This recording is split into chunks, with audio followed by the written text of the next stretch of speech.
What is going on, guys? It is your boy Bio2k, and today, man, we are going to be doing a video here on the Deny the Invincible Cameron Reddish Spotlight Challenge. Now, this one is something that a lot of people have been struggling with here. That I have not even attempted this yet, and the reason why I wanted to do this fresh for you guys is I think it'll give you guys a better understanding about how I think when I'm doing these challenges. Kind of something similar to what I did with the Wiseman stuff. You guys really seem to enjoy that, and that is what I'm going to be doing here again for you guys.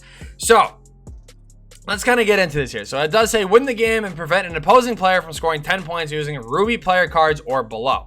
So basically you have to have an all Ruby team here, which isn't really that big of a deal. So we're going to go ahead and just put K for Kobe.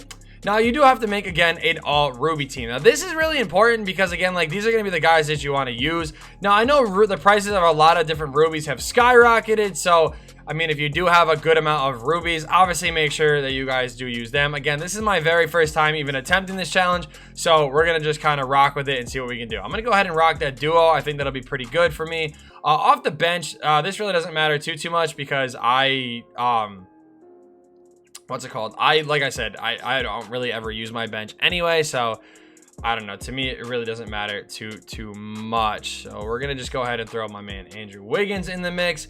We'll go ahead and throw in Ersan Ilyasova, and then we're gonna go ahead and throw in Taco Fall. And then at this point, we'll just go Jeff Foster, sure. We'll go George Gerving, sure, and Corey Brewer. So with this team, like I said, we're gonna go ahead and hop into this challenge. Again, before anybody even asks in the comments, because I know it's gonna end up happening, the reason why I have two Amis in my lineup is they are a duo. It should still work, and it does. Okay, so it does. So again, this is going to kind of apply to both gens. Now, obviously, again, I'm going to be making an entirely separate video for current gen, but the overall thing, what's going on in my mind right now, the way I'm going to attack this challenge is strictly off of not letting Kobe touch the ball. He is the only invincible on this team. Everybody else is just bum cards, and that's really what you just need to avoid. So the first thing I'm gonna say is make sure you guys do have your 5-out attached. Obviously, if you do run the Bucks playbook on next gen, you do not need to set up anything. All you need to do is hit left on the D-pad, pass and screen away.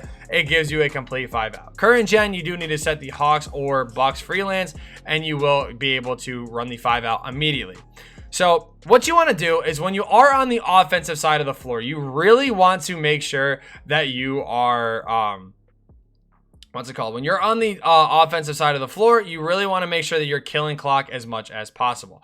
On the defensive end of the floor, you guys are going to see right here, I am sticking to Kobe like glue. I'm going to make sure that he does not touch the ball. So right here, he's touching the ball. I'm fronting. I'm already here. I'm making sure he doesn't. He's touching the ball right now. We're sticking good defense. Boom. I'm there contesting that shot myself. We're getting the board. We're slowing it down. You do not want to turn the ball over. You don't want to rush, because if you do that, you're going to give them fast breaks, and that's how they're going to score. So on offense, like I said, you're killing this clock. I don't care whether you have a fast break or not. You're killing this clock. You're running the 5-out, and that's all you're going to do, because running this 5-out is going to help you out a lot. It's going to slow the game down, and it's going to give you a wide open jam in the paint virtually every single possession. So again, right here, I actually did go ahead and switch Jonathan Isaac over to Kobe Bean, or at least I tried to. I do believe I have to work the matchups around again. But yeah, again, we are getting this ball away from Kobe. So no matter what, I am guarding Kobe Bean. We are not letting him touch the ball. So right here, he's touching the ball. I'm sending a double team immediately, get the ball out of his hands. We're right here just to kind of defend the easy shot. We're still right here. Again, we're contesting that shot ourselves. He's shooting a late. Boom, we get the easy rebound. Again, you're not required to win by any specific amount. All that's required is that you do not let Kobe Bean score more than 10 points. It sounds like a lot, or it doesn't sound like that much, but again, as long as you're playing smart, you know, you're sitting here, you're killing clock, you're actually going to be fine, because what's actually going to happen too is when you're not getting fouled and stuff like that, the game is going to be going by a little bit faster as well. So it might actually help you guys out. Now, again, this is a Ruby team that I'm doing this with, so it's nothing really too crazy. I do highly recommend that you guys do get Jonathan Isaac, because he will be able to defend Kobe very well as a Ruby. Again, these other guys can do whatever they want. I'm fronting Kobe the entire time. I literally am not letting Kobe touch this ball, and if he does, we're sending an immediate double team. Right here, he's touching the ball again. I'm all over that. That's, like I said, that's all me playing defense. And again, that's just on-balling. It's as simple as that. Just literally sticking to Kobe like glue, making sure he's not getting open off of any screens, anything like that. You're fine. On the offensive end, again, we are killing clock. I don't know why my man Mo Bamba has to sit here and do that. It's all good.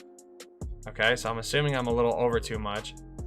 But yeah, so we're killing clock all the way. Easy jam for Dad Young in the paint. We're already up 8-0. They haven't even scored yet, and we are over 3 minutes into this game. So again, same thing here. You see Kobe's touching the ball. What am I doing right now? I'm double teaming, and I'm getting that ball out of his hands. These random bronzes are not going to do anything.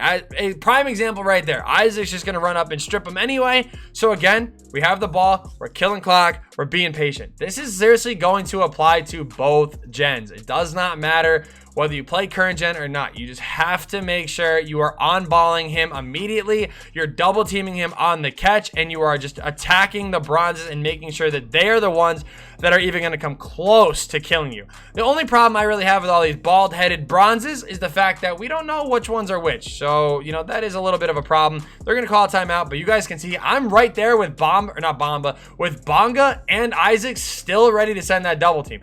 No matter what. If he crosses half court, double him. So you guys can see right now it's 42-13. Now the reason why this is actually working so well is that there's actually only been three, but there was only 2 people that did score on the other team. Now Kobe obviously is one of them. That's the guy that we obviously have to make sure that he does not touch the ball. But right here is exactly why. If you bait him into taking terrible shots like that, he will go ahead and shoot them. Now, one thing I'm going to say is you have to make sure, very seriously, that he does not actually get fouled. Now, obviously, that's not up to you here. But what I will say is that we are actually doing a great job shutting the other team down. I know a lot of them are obviously bronzes and stuff, so I mean, it's not like it's, you know, a great thing. But, you know, obviously you're going up against a rigged situation where the game does obviously want them to score. And this is exactly what I've been doing all game. Now, again, this is going to work on current and next gen. It's literally all about just sitting here, running this pass and screen away, running the entire clock down with about 3 seconds left, looking to attack, because either one of 2 things is going to happen. You're going to drive in, you're going to score, or you're actually going to miss. And now, obviously, like, yeah, no duh, those are the 2 options. But the thing about that is, what actually works out really well is as long as you know, obviously, like I said, are putting yourself in a position to get the rebound, you actually will be able to, you know, do that really well. Now, another thing that I have found out that does work is that right there. Is double teaming like that, even if Kobe doesn't have the ball, as long as you make sure Kobe is double teamed and you do, you know, or I'm sorry, you make sure Kobe is covered, as long as you send that double team, they actually will tend to turn the ball over, and it will just help you again with running the clock down, doing your thing. Again, this is my very first attempt at doing this challenge. I mean, I'm actually surprised that it's going this well, because I honestly figured that I was going to end up failing. Kobe does have 5 points. There is some random bronze that does, the guy that Mo Bamba is guarding, there is that guy that does actually end up having, or he actually has 6 points. So he actually has more points than Kobe. But yeah, I mean, obviously they're going to still score. They're going to, you know, put up some points, but they actually were scoreless in the first quarter, which I'm going to go ahead and show you guys. He actually does get the layup right there, but that's only, you know, 2 out of 10 points. I'm not really worried about that. So again, same thing. We're setting this ball up at the top, running this clock down, and, you know, I'm not worried. So basically, I think what's going on here is the shooting guard has 2, the small forward has 2, the center on their team has 6, Kobe has 5, and, you know, we're kind of chilling. I mean, literally, we're kind of running this down. It's going to end up, you know, with them only getting 1 or 2 more possessions. So as long as either of those 2 guys, as long as they don't score, we're actually going to win this on our first try.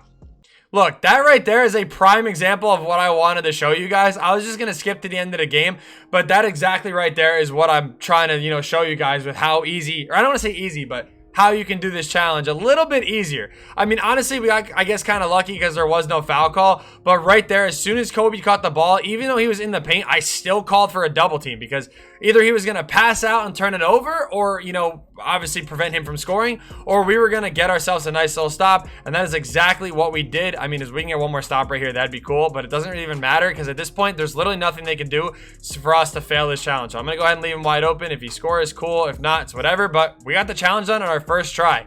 That's going to do it, though. You guys are going to see here that we are going to complete this challenge. Not bad by any means. I mean, we're going to go ahead and get almost 1,000 MT anyway, which is pretty cool. But more importantly, we held Kobe under 5 points, or we held Kobe to 5 points. This guy had 6, and yeah, that was it, man. Really easy. Thank you guys so much for watching. Be sure to kill the like button, subscribe if you're new, and yeah, peace.